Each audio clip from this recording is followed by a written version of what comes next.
I think, first of all, let me welcome you all from the bottom of my heart. But before we go any further, it's important for me to say thank you to Satish Bhai, Vijay Bhai, these are all the individuals that have made this event possible, and their colleagues. You have many of them, Nitin Bhai, you've got Subhash Bhai, you've got all of them here. And we really want to thank you for organizing this wonderful event. But nothing would be possible without all of your participation. Thank you all for being here. You're now all very experienced on renewable energy. I'm going to discuss the opportunities that exist in renewable energy, particularly in Africa. I think yesterday you heard Lord Poppert tell you that Africa is the next future opportunity. So for the younger generation, I was very happy to hear Chetan Bhai's daughter speaking about renewable energy and how she has got involved in corporate social responsibility by helping others, which is very important. The younger generation believes in renewable energy. They believe in CSR.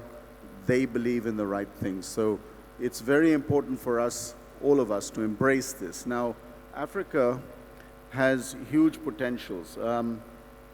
If you look at these charts I have prepared for you, I'm not going to bore you long, just quickly go through them.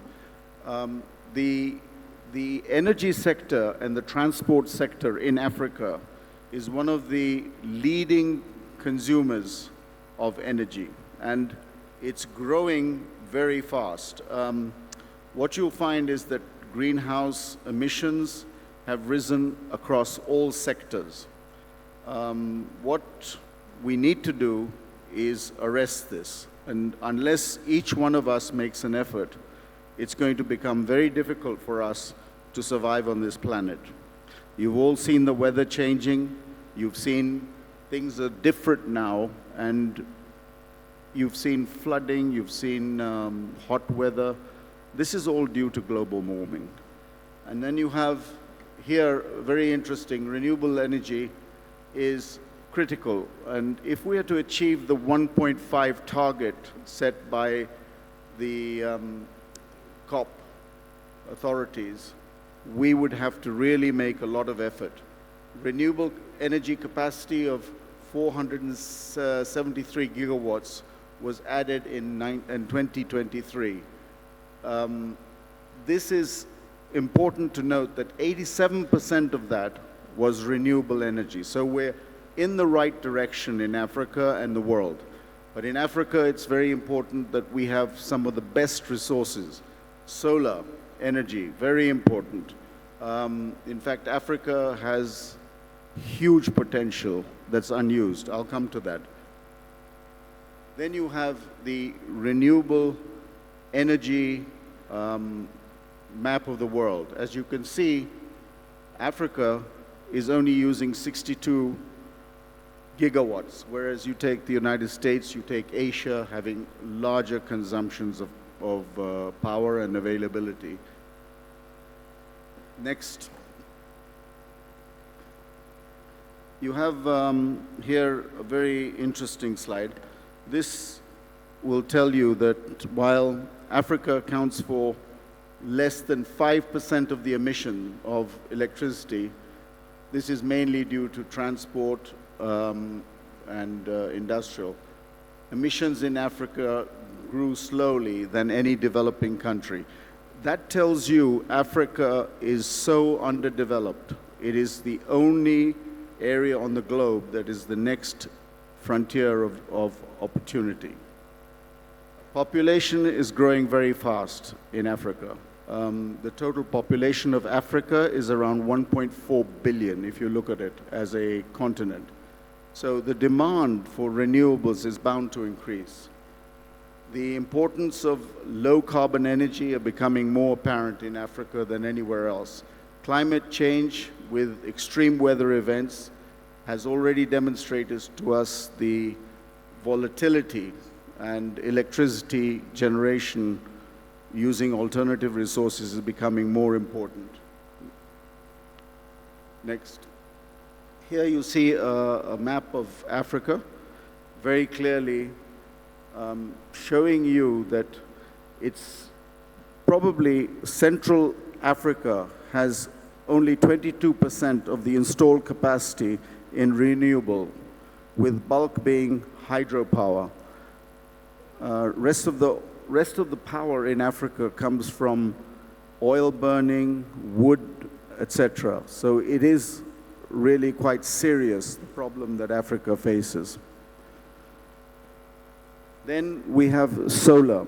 Solar energy potential in Africa virtually is limitless. And I think this is something that the next generation, and in fact we should look at immediately. These opportunities are huge for Africa, which is totally undeveloped. Africa has 60% of the world's best solar resources.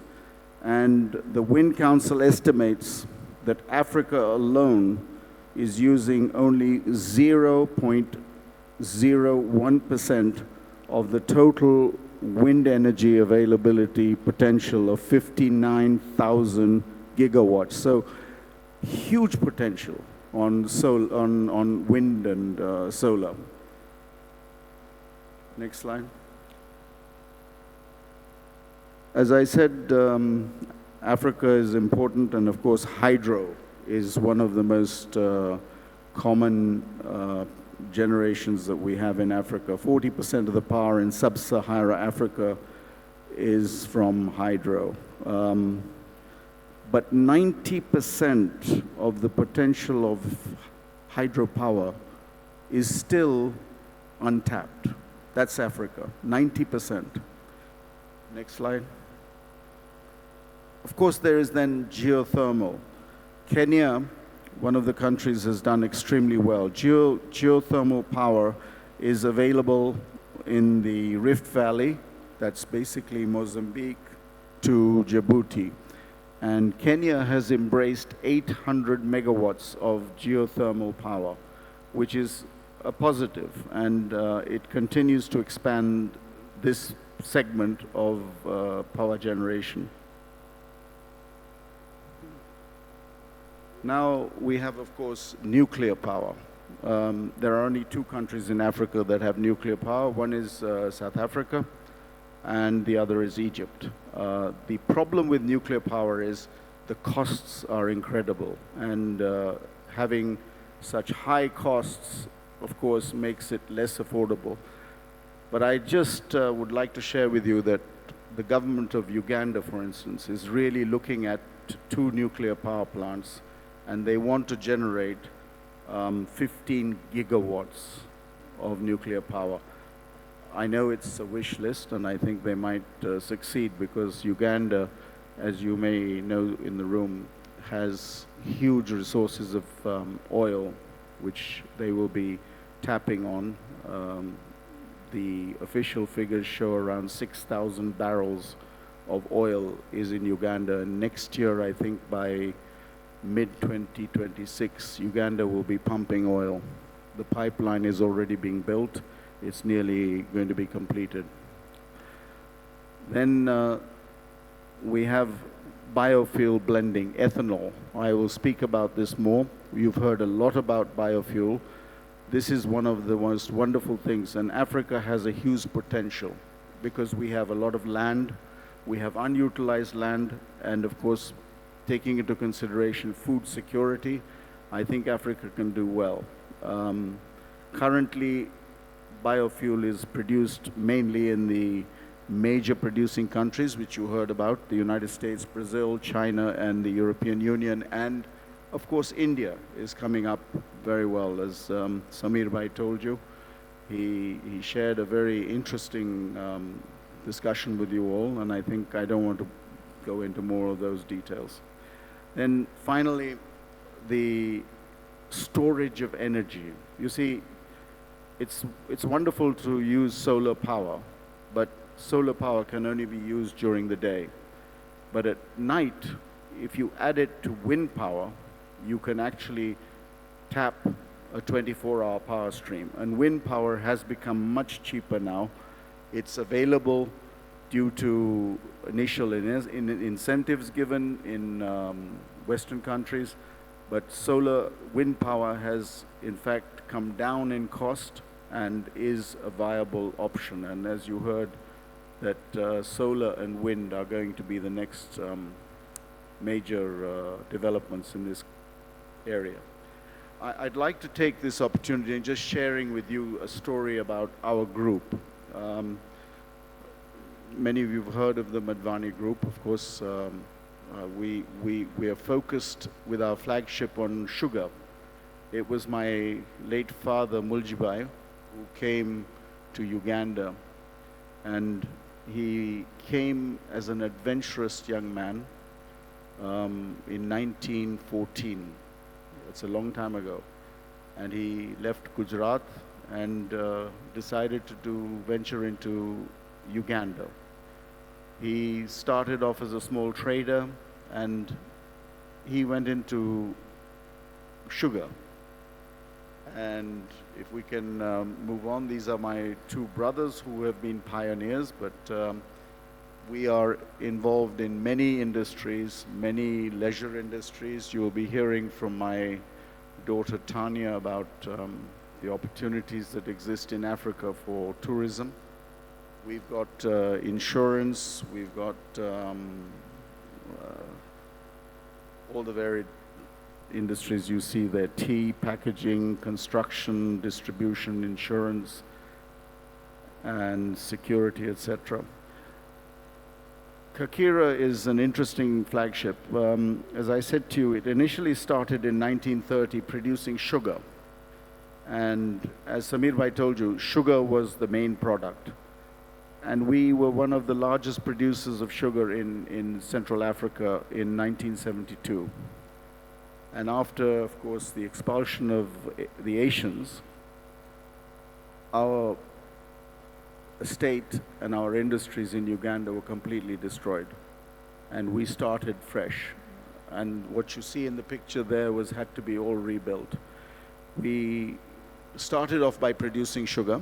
Currently, we produce about 180,000 tons of sugar, which is much more than what my late father and brothers did in the early 1900s, and up to 1972, we were producing 70,000 then.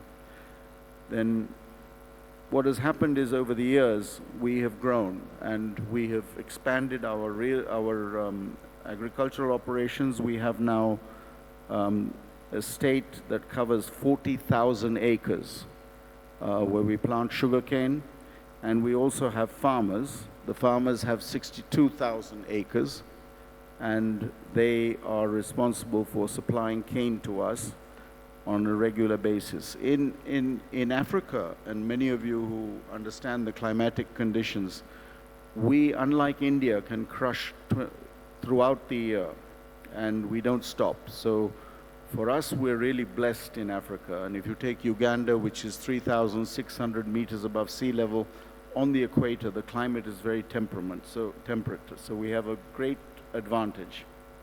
At Kakira, we then diversified. We used the waste of sugarcane, bagasse, and we started to produce electricity.